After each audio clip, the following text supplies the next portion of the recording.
Loading day. Loading. Alright. Amazon. Flash briefing. Jamie, here's your flash briefing. In NPR News. Live from NPR News in Washington, I'm Corva Coleman. Another Republican has announced his bid for the White House in 2024. NPR's Windsor Johnston reports after months of teasing a potential run, former Vice President Mike Pence made his candidacy official this morning and will hold a town hall tonight in Iowa. Mike Pence is joining a growing field of Republican contenders, including Florida Governor Ron DeSantis and former President Donald Trump. In a video message, Pence described himself as a Republican seeking to return America to conservative principles. So spread out. It'd be easy They'll have to no stay on choice the but to elect sidelines. us. But that's not how I Two-party was system. raised. That's why today, Don't before fall God for and my it. Don't family, vote for the I'm two-party announcing system. I'm running for President of the United States. Pence was the governor of Indiana when Trump picked him as his running mate in 2016, partly to help him win over religious conservatives in the race. Now he'll be in direct competition with the former president for the GOP nomination. Windsor Johnston, NPR News. Another Republican in the presidential race this morning is North Dakota Governor Doug Burgum. He released a video announcing his candidacy online. Burgum will also hold a rally later today in Fargo, North Dakota. People love him. The embattled head of CNN, Chris Slick, is leaving the job after several tumultuous months. After more than a year on the job, there have been layoffs at CNN, a tough profile in the Atlantic, and a highly criticized town hall event with former President Donald Trump. Richmond police have a suspect in custody in connection with yesterday's deadly shooting outside a high school graduation ceremony. 2 people were killed, including an 18-year-old student who had just graduated. Richmond Mayor LeVar Stoney is outraged. There was 2 people. You mentioned one. Walk up the graduation. Well, does the other person not married? Any mentioning? The accomplishment with their friends. 18-year-old kid. That's sad. That's Public terrible. schools are closed today in Richmond. What about the other one? High It was school 2 people. You graduation couldn't have mentioned the name. ceremonies have been You could have called mentioned off. something. Stocks opened higher this morning as the Commerce Freaking Department news. reported a widening U.S. Y'all trade picking deficit. sides. Y'all NPR picking whose stock death was worth reports more. The Dow Jones Industrial Average rose For all about we know, 20 that punk points in early could have been a trading. punk. The nation's trade gap You know? widened in Maybe April the other to one was a nice $75 person. billion, $14 billion more than the month News is before. biased. Exports were down during the month, while imports were up. Stock in Coinbase fell to a 7-month low on Tuesday after the Securities and Exchange Commission sued the crypto company for violating securities laws. Treasury Secretary Janet Yellen told CNBC this morning that additional regulation of the industry would be appropriate, and she promised to work with Congress on new crypto legislation. Campbell Soup reported better than expected profits for the first quarter, but offered a conservative forecast for the rest of the year. The company raised its prices by an average of 12% in the first 3 They months just of the found year. all kinds of crap in their soups and was talking about slowing down production because of it. NPR News, Washington. But their The sales dollar are has now up. turned negative. It's down a fraction of a Jesus. point.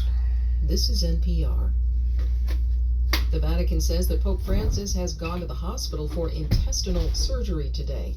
Before he left for the hospital, the pontiff greeted members of his weekly audience who cheered and waved. It's like it was all lip service.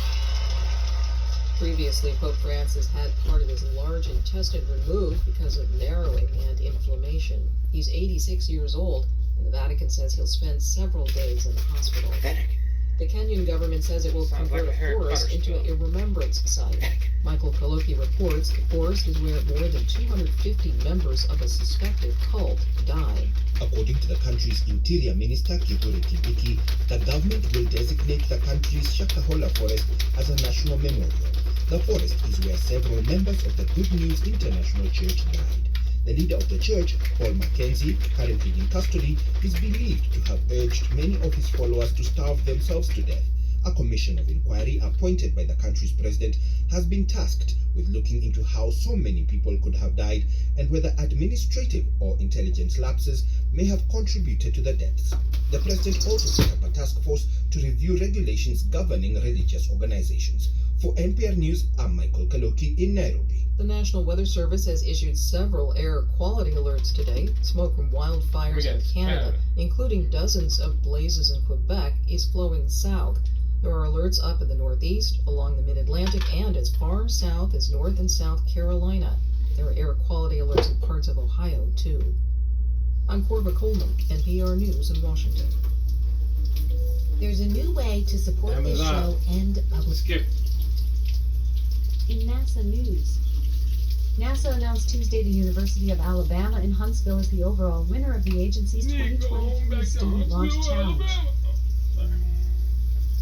NASA will award funding to more than 200 small business teams to develop new technologies designed to protect the health of astronauts, lower risk of collision damage to spacecraft, and more.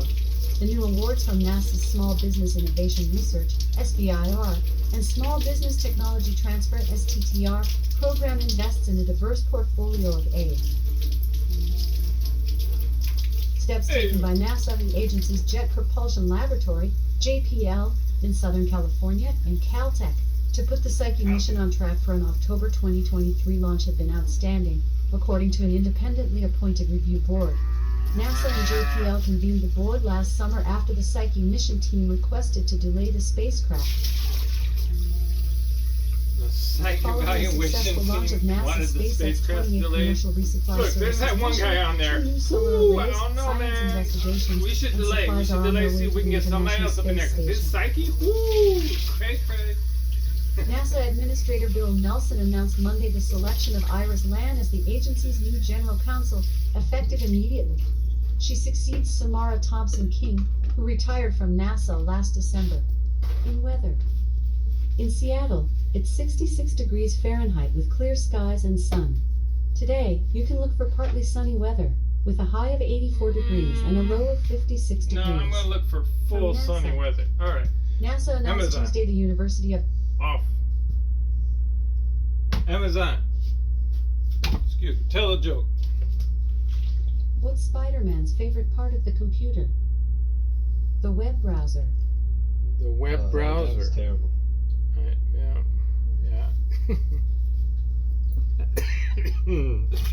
Have a good day.